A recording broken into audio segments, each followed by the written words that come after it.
All right, let's talk about something really cool. Today, we're diving into a major leap forward for AI, how it's learning to see the world not just as a random pile of objects, but as a connected whole, just like we do.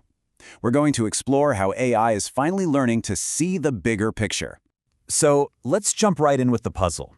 You've probably seen this before, right? An AI looks at a picture and can name everything in it, but it totally misses how all those things are related. How does that even happen? Well, that's the mystery we're unpacking today. I mean, check this out. This is a real example. A pretty advanced AI model sees a person and it sees a baseball glove. No problem. But then it's only 24% sure there's a baseball nearby. To you and me, that's just obvious, right? Person plus glove almost always equals ball. This shows you exactly what's going on. The AI sees the pieces, but it just doesn't get the context. And this isn't just some funny little quirk. It actually points to a huge fundamental challenge in AI. We could call it the whole picture problem, but the technical term for it is multi-label classification. The researchers behind this work call multi-label classification notoriously difficult, and for good reason. It's not about just slapping one name on a picture. It's about looking at a whole scene and correctly identifying everything that's relevant. And the real tricky part is that in the real world, things are connected. You see, a desk often means there's a chair. A sky usually has clouds. A baseball glove, well, it strongly suggests a baseball is somewhere in the mix.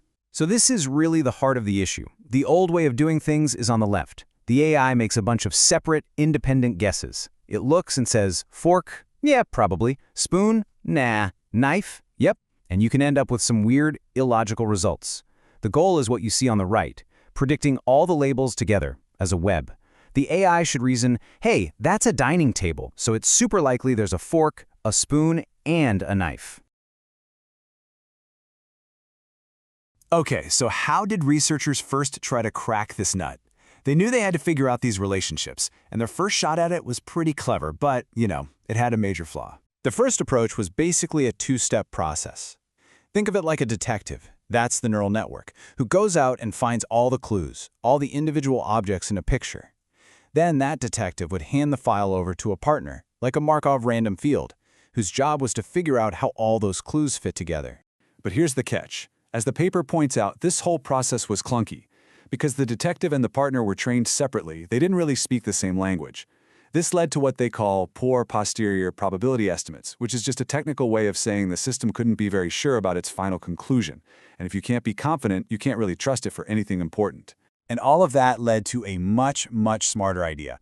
It's a new kind of hybrid model, and it's called Deep Dependency Network, or DDN for short. And this is the brilliant new idea. Instead of that detective handing a file off to a partner, a DDN is like the entire investigative team is in the room together from the very beginning. One part still looks for the evidence in the image, but the other part makes predictions where every single guess is influenced by the evidence and by all the other guesses, all at the same time. The secret sauce here is something called joint training.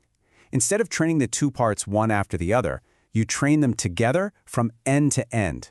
Think of it like training a whole football team to cooperate from day one, instead of training the quarterback and receivers separately and just hoping they connect on game day. The researchers found that jointly trained DDNs are often superior, because this process forces the two parts to learn how to work together perfectly. Okay, so the theory sounds fantastic, right? A whole team working together seamlessly.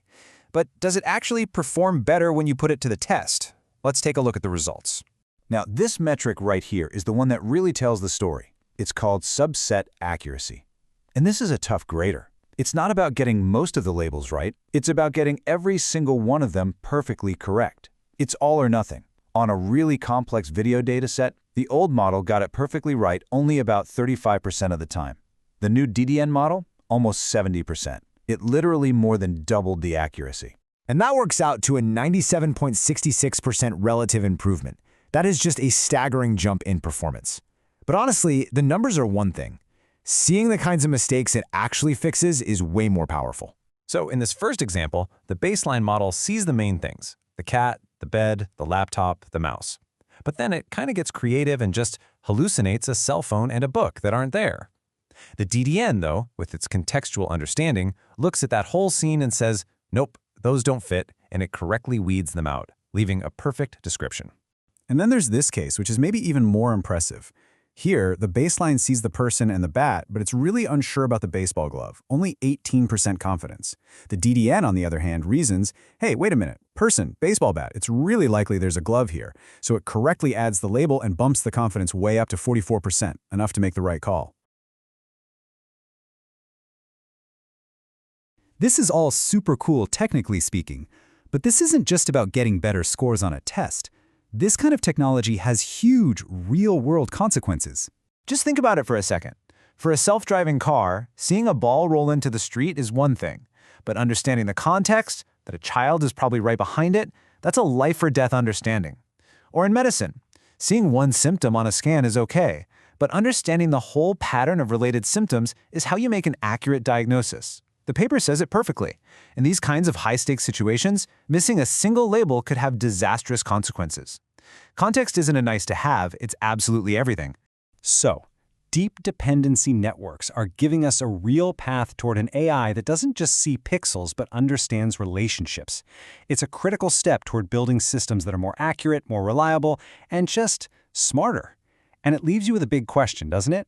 Once our machines can see the whole picture as well as we do, what new things are they going to